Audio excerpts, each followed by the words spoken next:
Obi Bekene kwa mana si na gbara okay. Fie okay obolo omenana. I will say this and I will say it again. Biko do. Enwelo onye ma na serve na Catholic Church as a Catholic priest. Send them this video. Not very, very important. Enwelo onye no na social media na ami ihe ndị Igbo na maro save the widow. She doesn't just talk. She talk with evidence. Just that she's not good at displaying people's conversations online. Although whether you believe her or not, she still stand her ground. She has up her way share a strict warning to Reverend Father. The Reverend Father imagine location or mention on the video. Do. Ha nwunye mmadụ aka as a priest. Imana etelegi mmano ha nwunye mmadụ aka. I will still say it, ha nwunye mmadụ aka, because na ọ bụrụ na Reverend Chalọkụ bụ a Catholic priest, by now he wouldn't have been suspended.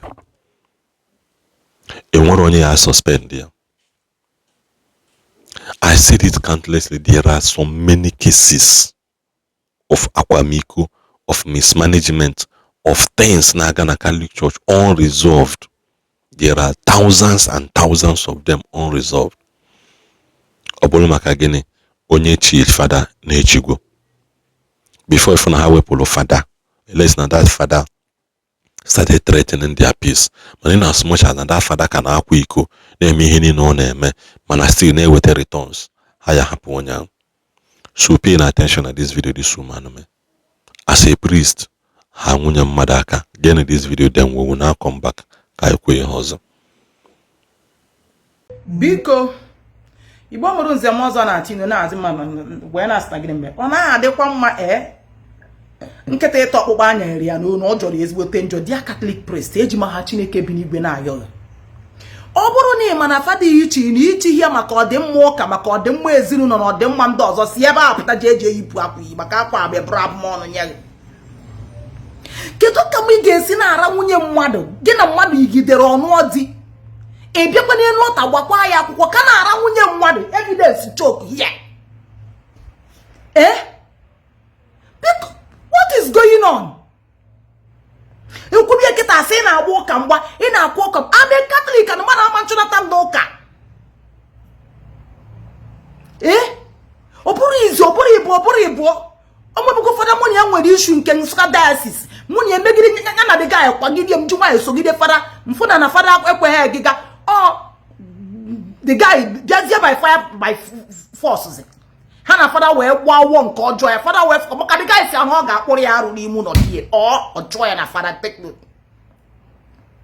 Ya na the guy mechazie setụlụ. O nwere onye obi na-eri nke ọjọọ. Chineke nna nọ n'eluigwe gere. Agina ọgbacha akwụkwọ gị mọsụ gba ya akwụkwọ di ya nachi ya ba abroad ọ nachi ya kapa gị ya na-eburukwa ọrụ until the man caught her. Oh my God of Israel. Ọkwa ịfọrọ ụwa onye ọbụla ji ọfọ sọsọ naanị Chineke na bụ eji ọfọ na ihe ọnwụ gbujuru everywhere. Young guy na-etibi ma na oke ịrịraga nwunye mmadụ ọ nọ na-eche mgbe kọs ahụ bịara nyewe gị ma wee ka e wee sị na gịnị na-eme gị. Chọrọ mmadụ niile kwon gara nwunye mmadụ hapụ gị n'afọ. The lady agọdị ha agọ o kwetere maka di eji na brokos jisie ike. What is going on? Hi! A na-ekwu ihe ọ na-atọ gị ọchị, ị na-asọpọtụ ihe ọjọọ. Nwunye nwa gị ga-ara nwa gị ọtụ n'isi. Mụ gwara gị ya sọpọtụ bụ ịvụ. Nwunye nwa gị ga-ara nwa gị ọtụ n'isi. Ihe m gwara gị, nwunye nwa gị ga-ara nwa gị ọtụ n'isi. Mgbe a ka ị ga-ekweta na ọ na-eme. Ana ịnwa anwa kwuo na ọbụ arụ a na-etigbuo gị. Gị nwa bụkwanụ nwoke na-ejekwa nwunye mmadụ zere ana maka anyị itigbu. Ị gafu ezigbo tie eme na nwunye nwoke ibe gị kwụrụ ụgwọ isi aka ị ga-eje na amazụ. Iche na ndụ ka ede. You are good as dead. For asem ndị bigi mara na anachukwa nwunye. Ma na ụfọdụ n'ime ha nwecha ha belongcha. Unu ga-afọchi ya furu onwe unu. Because I'm doing this. Ya ọ na-etiri m obi. Ọ na-etiri obi nwekwa onye obi na-eri nke ọjọọ. Nwekwa onye obi na-eri nke ọjọọ. The video loading very soon. I'm Manuel. Thank you for watching. Manu na-egesigo nya bada video. Mgbe nje na comment section this video, ka ifo ka ndị ba isi, some of ndị ba isi support ihe ọjọọ. A lot of people na asị nwaanyị why ji mepe okwu ebe ma na bụ fada kedu ka isi wee mepe okwu nwaanyị nwoke to advise your wife nwaanyị why did you father rape gị nwaanyị nke these are the same people na-achọ ka ewepụ ihe ọjọọ n'obodo just because na ị na-eje Catholic you will not come out kpọọ ihe ọjọọ. Is it a crime that na mmadụ mee video say father do otu a and the woman came out also wee sị na her inbox juru eju because of gịnị ndị men na-cry maka father na-ede na nwunye ha, that a lot of them nọ na her inbox na-ebe akwa, a lot of them. Father, we keep saying it.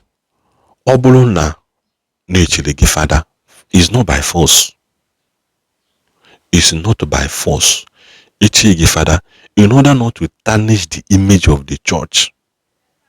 Biko do little and honorably resign. Jeje me ihe ọzọ ihe eme.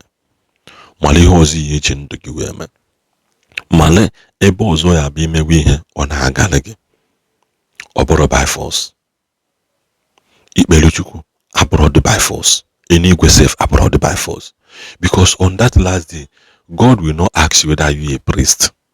God will not ask you whether you are a Catholic. All what matters is omume imelo and accepting Jesus Christ as your personal Lord and Savior. That is it.